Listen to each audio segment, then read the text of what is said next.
Well, the New York Jets releasing quarterback Tim Tebow today, just 13 months after signing the popular player in a highly controversial trade.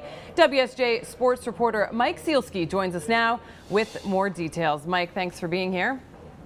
Thanks, Kelsey. So what went wrong here? What happened with Tim Tebow's time at the Jets? They basically didn't know how to use him. They traded 2 draft picks for him back in April of last year, March of last year, thinking that they were going to use him in a variety of positions. He had traditionally been a quarterback throughout his college and pro career, but the Jets had the bright idea that they were going to use him as a quarterback, as a receiver, on their special teams, kind of blocking for the punter.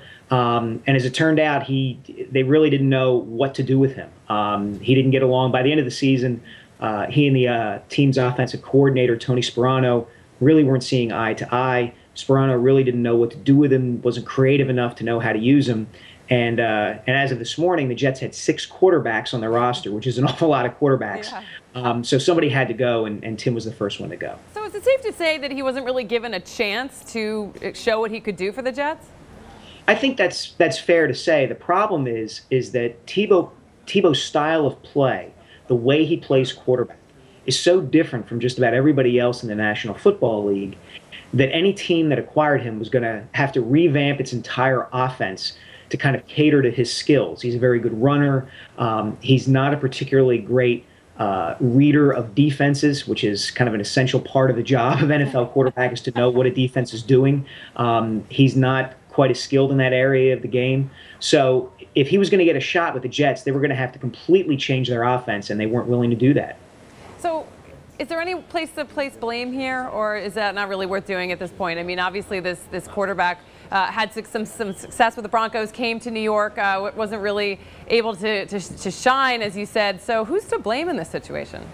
I think you can put blame in a lot of places. I think you can put blame on the Jets for thinking that they could bring in Tim, who at the time was the NFL's most popular and controversial player, and think that the hullabaloo that came with him wasn't going to affect them. I mean, there were cameras at every practice and training camp. There was always a media horde in the locker room, and it was all for this guy who they felt like really couldn't help them. And they kind of knew that early in his tenure. So you can blame the Jets.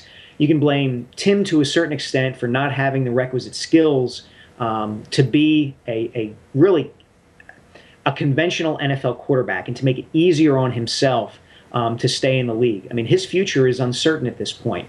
I don't know that there are too many teams in the NFL that think he can be a viable starting quarterback for them. He may have to go play in Canada or in another league to kind of prove that he can be a quarterback at football's highest level. Wow, uncertain future, but we certainly wish him well. Thanks so much, Mike, for bringing it to us. Thanks, Kelsey. All right, and of course, everybody can continue to follow this from all the sports reporters here at the WSJ on WSJ.com.